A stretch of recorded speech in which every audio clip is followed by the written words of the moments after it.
Salut à tous les gars, donc juste avant que la vidéo commence, je voulais juste remercier Dominique Duvivier pour ce chef-d'œuvre. Donc c'est un tour de magie qui s'appelle l'imprimerie, un de ses tours les plus connus, donc je vais essayer de lui rendre hommage et de bien le faire devant vous. J'espère que ça vous plaira, et puis les gars, bah, on se retrouve, donc c'est parti, la vidéo c'est juste en dessous. Donc comme je vous disais les gars, ce tour il se fait avec quelques cartes, hein, pas besoin d'un jeu de cartes complet. Donc les cartes sont spéciales, hein, mais l'élastique non, donc on va le mettre de côté. Et puis donc comme je disais, les cartes sont spéciales, mais elles sont quand même toutes bleues. Donc c'est pas si spécial que ça en fait. Alors en plus des cartes spéciales, j'ai des cartes magiques. Ça j'ai oublié de vous le dire. Bon, c'est un peu fouillis, je vais tout répéter un petit peu, vous allez voir. Donc il y a les cartes magiques et les cartes spéciales, d'accord? Donc les cartes magiques, ce sont des 10, d'accord? Et donc elles vont apparaître magiquement. Donc le premier, il étonne toujours parce qu'on s'y attend pas. Hein, je le mets de côté ici. Le deuxième, il étonne un peu moins que le premier, mais il étonne quand même parce que c'est quand même un autre 10. Donc du coup, bon, il y a moins de hasard là d'un coup. Le troisième, bon, il étonne plus personne, mais bon, ça je suis obligé de le montrer parce que dans un jeu, comme je disais, il y a toujours 3 10. Hein, pour pas dire 4.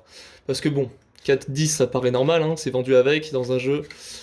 Il y a toujours 4-10, ça c'est vendu avec, c'est une formalité. D'accord? Ça c'est la production des cartes magiques. On peut faire mieux avec les cartes spéciales. Elles sont spéciales parce qu'elles sont blanches. D'accord? Et donc dans un jeu de cartes, comme je vous disais, il n'y a jamais de cartes blanches. Hein. Mais pourquoi elles sont spéciales? Je vous allez tout de suite comprendre. C'est qu'en fait, regardez, quand on les met en contact d'une carte magique, ça se voit. Comme je disais, si on frotte pas, ça se voit pas, elle reste blanche. Par contre, si on frotte, ça se voit particulièrement bien.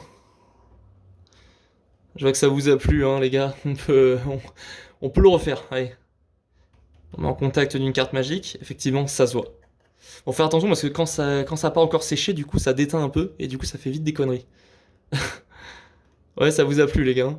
Mais je me dis, ça, c'est peut-être un avantage parce que du coup, on peut aller vite, et du coup, bah, on peut faire des petites cartes un peu sympas. Et du coup, je me dis bleu, blanc, rouge, noir, on peut changer un peu de couleur, et si on frotte un peu sur le tapis, peut-être que ça peut prendre l'encre. Et ouais, du coup, ça prend la couleur du tapis. Hop, ouais, on peut faire des trucs un peu sympas peut-être. On peut faire aussi des photos instantanées des cartes. Et du coup, bah là, bah, j'espère que vous avez bien aimé ce tour, et puis vous pouvez évidemment tout examiner. Merci beaucoup à Dominique Duvier pour ce chef-d'œuvre, et les gars, bah, abonnez-vous, likez, partagez la vidéo, et puis ciao les gars, à bientôt.